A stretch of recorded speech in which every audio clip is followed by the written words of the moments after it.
ఓం శ్రీమాత్రే నమః. అందరికీ నమస్కారం. నా పేరు మురళీధర శర్మ. నేను హైదరాబాద్ మణికొండ పుప్పాలగూడ ప్రాంతంలో ఉన్నటువంటి గోల్డెన్ టెంపుల్ వద్ద నివాసం ఉంటుంటాను. ఈరోజు మనము 2025వ సంవత్సరంలో, అంటే ఈ క్యాలెండర్ మనకు జనవరి 1వ తారీఖు వస్తుంది కదా, ఈ సందర్భంగా 2025వ సంవత్సరంలో గోచార రీత్యా ఏ రాశి వారికి ఎలాంటి ఫలితాలు ఉంటాయంటే జనవరి నుంచి డిసెంబర్ వరకు సుమారుగా ఈ టైంలో వచ్చేటువంటి ఈ కాలానికి ఎలాంటి ఫలితాలు ఉంటాయి అనేది జాతకరీత్యా గోచార రీత్యా చెప్పే ప్రయత్నం చేస్తాను. సాధారణంగా మనము పంచాంగం చూసుకొని ఈ ఫలితాలను చెప్తూ ఉంటాం.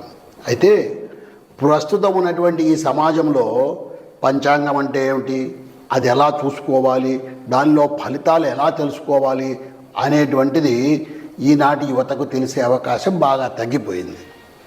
వాళ్ళు క్యాలెండర్ మీద ఆధారపడి ఉంటున్నారు. కాబట్టి ఆ క్యాలెండర్ ఆధారంగా అంటే ఈ జనవరి నుంచి డిసెంబర్ వరకు ఎలాంటి ఫలితాలు ఉంటాయో చెప్పే ప్రయత్నం చేస్తాను. మనం ఈ జనవరి 1వ తారీఖును, అంటే 1/1/2025 అనేటువంటి ఈ తారీఖును మనము మన హిందూ క్యాలెండర్ అంటే పంచాంగంతో సరిచూసినట్టయితే పుష్యమాసంలో పుష్యశుద్ధ విధియ నాడు బుధవారం నాడు ఈ 1వ తారీఖు వస్తుంది. అంటే పుష్యమాసంలో శుక్లపక్షంలో విధియ నాడు బుధవారం నాడు ఈ 1వ తారీఖు జనవరి 1వ తారీఖు వస్తుంది. ఆ రోజు ఉత్తరాషాఢ నక్షత్రం ఉంది. ఆ విధంగా ఆ తిథి నాడు వస్తుంది. ఈ 25 అనేటువంటి ఇది చూసినట్టయితే మనము క్రోధినామ సంవత్సరంలో కొంతకాలము, విశ్వావసునామ సంవత్సరంలో కొంతకాలము, 2 తెలుగు సంవత్సరాలతో కలుసుకొని ఉంటుంది.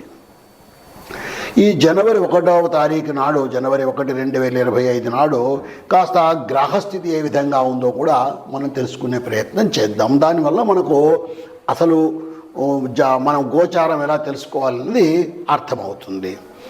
లగ్నము ధనుర్లగ్నంలో ఆనాడు సూర్యోదయం అవుతోంది. అంటే రవి ధనుర్లగ్నంలో అగ్ని రాశిలో ఉంటున్నారు ఆయన. ఆ తర్వాత రవి చెప్పాను కదా, రవి కూడా ధనుస్సులోనే ఉన్నాడు. చంద్రుడు మకర లగ్నంలో ఉన్నాడు. కుజుడు వక్రస్థితిలో కర్కాటక రాశిలో ఉన్నాడు. బుధుడు వృశ్చిక రాశిలో, గురువు వృషభ రాశిలో, శుక్రుడు కుంభరాశిలో, శని కూడా కుంభరాశిలోనే స్వక్షేత్రంలో ఉన్నాడు. రాహువు మీనరాశిలో, అలాగే కేతువు కన్యారాశిలో ఉన్నాడు. ఈ విధంగా 2025 జనవరి 1 నాడు గ్రహస్థితి ఉంటుంది. సూర్యోదయం అవుతున్నటువంటిది ధనుర్లగ్నంలో అవుతుంది. ధనుర్లగ్నము శుభలగ్నము కాబట్టి 2025 సంవత్సరం కూడా శుభంగా ఉంటుందని ఆశిద్దాము. అయితే మనము గోచార ఫలాలు తెలుసుకునేటప్పుడు మనకు నవగ్రహాలు ఉన్నప్పటికీ కూడా, అంటే 9 గ్రహాలు ఉన్నప్పటికీ కూడా గురు, శని, రాహు, కేతు అనేటువంటి ఈ 4 గ్రహాల యొక్క ప్రభావాన్నే మనము ఎక్కువగా తీసుకొని ఈ గోచారాన్ని పరిశీలిస్తుంటాము. ఎందువల్లంటే మిగిలిన గ్రహాలు కొన్ని నెల రోజులకే మారిపోతాయి, కొన్ని 45 రోజులకు మారిపోతాయి.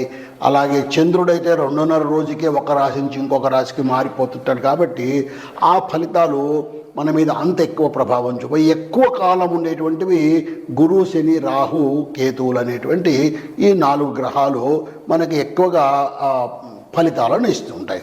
ఇప్పుడు అలాగే గురువు అనేటువంటి గ్రహము 2, 5, 7, 9, 11 స్థానాల్లో ఉన్నప్పుడు శుభ ఫలితాలను ఇస్తాడు. అలాగే శని 3, 6, 11 స్థానాల్లో ఉన్నప్పుడు శుభ ఫలితాన్ని ఇస్తాడు. ఇంకొక ముఖ్యమైన విషయము, శని 12, 1, 2 స్థానాల్లో ఉన్నప్పుడు, అంటే మీ రాశి నుంచి 12వ స్థానము, 1వ స్థానం, 2వ స్థానంలో ఉన్నప్పుడు 7.5 సంవత్సరాలు ఏలునాటి శని అని చెప్పి కాస్త దుష్ఫలితాలను ఇవ్వటము. అలాగే 4వ ఇంట్లో ఉన్నప్పుడు అర్ధాష్టమ శని అని చెప్పి దుష్ఫలితాలను ఇవ్వటము. 8వ ఇంట్లో ఉన్నప్పుడు అష్టమ శని అనే దుష్ఫలితాలను ఇవ్వటము. అంటే మనకు ఉన్నటువంటి ఈ 12 స్థానాల్లో కేవలం 3, 6, 11 స్థానాల్లో ఉన్నప్పుడు మాత్రమే శని శుభ ఫలితాలను ఇస్తుంటాడు. అలాగే రాహుకేతువులు కూడా 3, 6, 10, 11 స్థానాల్లో ఉన్నప్పుడు మాత్రమే శుభ ఫలితాలను ఇస్తారు. ఈ విధంగా మనకు ఏ గ్రహాలు ఏ స్థానాల్లో ఉన్నప్పుడు ఫలితాలను శుభ ఫలితాలను ఇస్తారో తెలుసుకున్నాం. అలాగే ఇప్పుడు ఈ గురువు శని రాహు కేతు అనేటువంటి వాటిలో వేటిని ప్రభావం చేస్తారో మన జీవితంలో అన్నది తెలుసుకుంటే, గురువు చదువు, ధనము, జ్ఞానము, వివాహము, భక్తి, సంపద, సంతానము ఇలాంటి వాటిని గురువు ప్రభావితం చేస్తాడు. అలాగే శని న్యాయము, అన్యాయము, పనిచేసే లక్షణము, మానసికమైనటువంటి ఒత్తిడి, కర్మఫలము, ఆరోగ్యము, ఆయుష్ అనేటువంటి వాటిని శని ప్రభావం చేస్తాడు. ఇక రాహును మనం పరిశీలించినట్టయితే మనకు భ్రమలు కల్పించడము, మానసికమైనటువంటి ఒత్తిడిని కల్పించడము, ఇలాంటివి మన ఆరోగ్యాల మీద, ప్రత్యేకించి మానసిక ఆరోగ్యం మీద ఎక్కువ ప్రభావాన్ని రాహువు చేస్తుంటాడు. అలాగే కేతువు మన జ్ఞానాన్ని, మేధస్సును, భక్తి మార్గాన్ని కూడా కేతువు ప్రోత్సహిస్తూ ఉంటాడు, కేతువు సరిచూస్తూ ఉంటాడు. ఈ విధంగా ఒక్కొక్క గ్రహము కొన్ని కారకత్వాలను కలిగి పనిచేస్తూ ఉంటుంది. ఇక మనము గోచార రీత్యా అన్నాం కదా, నేను మీకు కాసేపు ముందు ఏ స్థానాల్లో ఏ గ్రహాలు ఉన్నాయని చెప్పాను కదా. అయితే ఈ గ్రహాలు కాస్త మారుతూ ఉంటాయని కూడా చెప్పాను. ఉదాహరణకు గురువు 14 మే నాడు వృషభ రాశి నుంచి మిథున రాశికి మారుతాడు. అలాగే శని 23 మార్చి 2026 నాడు కుంభం నుంచి మీనరాశికి వెళ్తాడు. ఇక రాహువు మే 20వ తారీఖున మీనం నుంచి కుంభానికి వస్తాడు. వీళ్ళు వక్ర గ్రహాలు, రాహుకేతువులు వక్ర స్థితిలో ప్రయాణం చేస్తూ ఉంటారు. ఈ విధంగా రాహువు 20 మే నాడు మీనం నుంచి కుంభరాశికి వస్తాడు. ఇక కేతువు కూడా అదే 20 మే నాడు కన్యా రాశి నుంచి సింహరాశికి ఆ రోజు వక్ర స్థితిలో ప్రయాణం చేస్తాడు. ఈ విధంగా ఈ గ్రహాలు స్థిరంగా ఒకే రాశిలో శాశ్వతంగా ఉండవు. ఆ గ్రహాలకు చలనం ఉంటుంది. ఆ గ్రహాలు ఇందాక చెప్పినట్టుగా చంద్రుడు 2.5 రోజుకు, కుజుడు 45 రోజులకు ఇలాగా మారిపోతూ ఉంటారు. శని 2.5 సంవత్సరాలకు ఒక్కొక్క రాశిని ఇలా మారుతూ ఉంటారు. ఈ మారేటప్పుడు కూడా ఒక రాశి నుంచి ఒక రాశికి మారినప్పుడు మన జన్మరాశి నుంచి వాటి యొక్క స్థానం మారుతుంది కాబట్టి వాటి ఫలితాల్లో కూడా మార్పులు వస్తుంటాయి. ఈ విధంగా ఇప్పుడు మనము ఏ రాశి వారికి ఎలాంటి ఫలితాలు ఉన్నాయో తెలుసుకునే ప్రయత్నము చేద్దాం. ఇప్పుడు మేషరాశి వారికి 2025వ సంవత్సరంలో ఈ ప్రత్యేకించి గురువు శని రాహు కేతువుల యొక్క ప్రభావం వలన ఈ మేషరాశి వారి జాతక ఫలితాలు ఏ విధంగా ఉండబోతున్నాయి గోచార రీత్యా 2025వ సంవత్సరంలో ఈ విషయం గుర్తుపెట్టుకోవాలంటే జనవరి నుంచి డిసెంబర్ వరకు.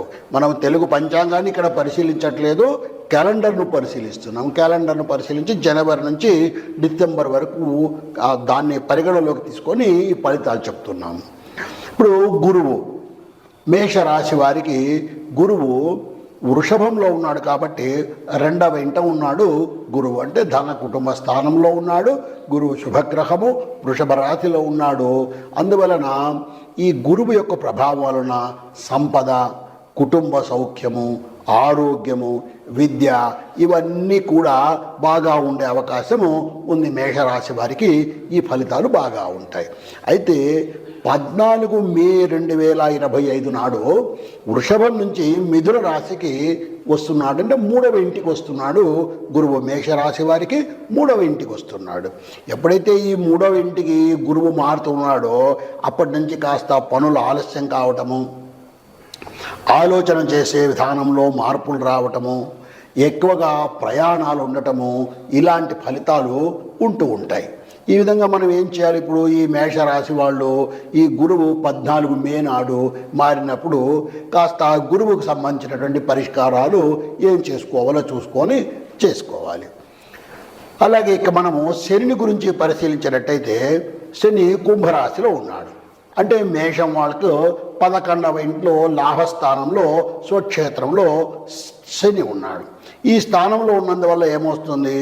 ఈ స్థిరాస్తికి సంబంధించినటువంటి లాభాలు, ప్రత్యేకించి ఎవరైనా ఈ రియల్ ఎస్టేట్ వ్యాపారం చేసేటువంటి వాళ్ళు కనుక ఈ మేషరాశి వాళ్ళు ఉన్నట్టయితే వాళ్ళకు కాస్త ఈ సమయంలో అధికంగా లాభాలు వచ్చేటువంటి అవకాశం ఉంది.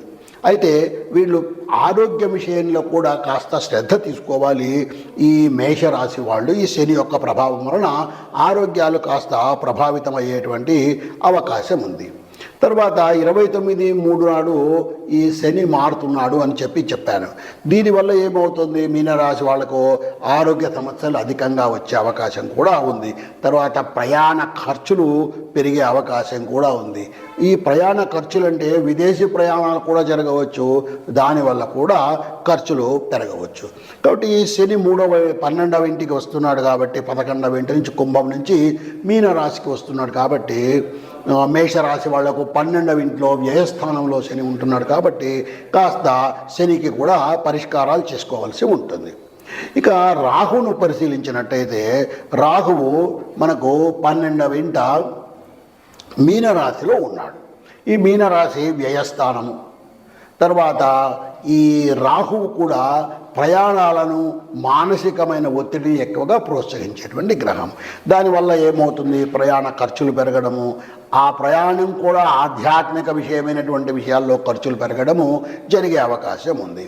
తర్వాత ఈ రాహువు 20 ఫిబ్రవరి నాడు మార్పు చెందుతున్నాడు. ఈ మార్పు చెందినటువంటి ఈ గ్రహము ఈ 20 ఫిబ్రవరి 2025 నాడు మార్పు చెందడం వల్ల మనకు ఈ రాహుకేతువులు వక్రగ్రహాలు ఇవి వెనక్కు ప్రయాణం చేస్తాయి. 12వ ఇంటి నుంచి వ్యయస్థానం నుంచి లాభస్థానంలోకి వస్తున్నాడు కాబట్టి కాస్త కొంచెం ఆదాయాలు కూడా పెరిగే అవకాశం ఉంటుంది ఈ ఫిబ్రవరి 2025 నుంచి కూడా ఈ జాతకులకు, మేషరాశి వాళ్లకు. ఇక కేతువుని గురించి పరిశీలించినట్టయితే కేతు 6వ స్థానంలో శత్రు రోగ రుణ స్థానంలో కన్యా రాశిలో ఉన్నాడు కేతువు.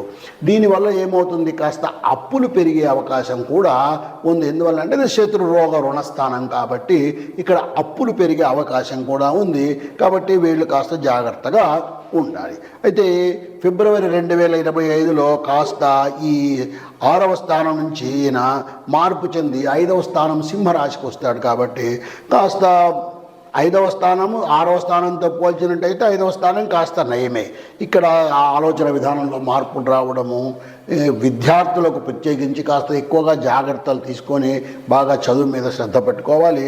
లేకపోతే ఈ మానసిక ప్రశాంతత తగ్గే అవకాశము ఉంటుంది ఈ మేషరాశి వాళ్లకు. ఈ విధంగా మనము ఈ గ్రహాలను పరిశీలించినట్టయితే గురు, శని, రాహు, కేతువులను మనం పరిశీలిస్తే మేషరాశి వాళ్లకు ఈ 2025 సంవత్సరంలో ఈ శని, రాహు ప్రభావం చాలా ఎక్కువగా ఉండేటట్టుంది. కాబట్టి వీళ్ళు ఏదైనా తగిన పరిష్కారాలంటే శివార్చనలు చేయటము, గురువారం నాడు ఉపవాసం చేయటము, అమ్మవారికి పూజ చేయటము, ఇలాంటివి చేసుకోవడం వల్ల కాస్త ఈ శని, రాహువుల యొక్క ప్రభావాన్ని తగ్గించుకునే అవకాశం ఉంటుంది. ఓం శ్రీమాత్రే నమః.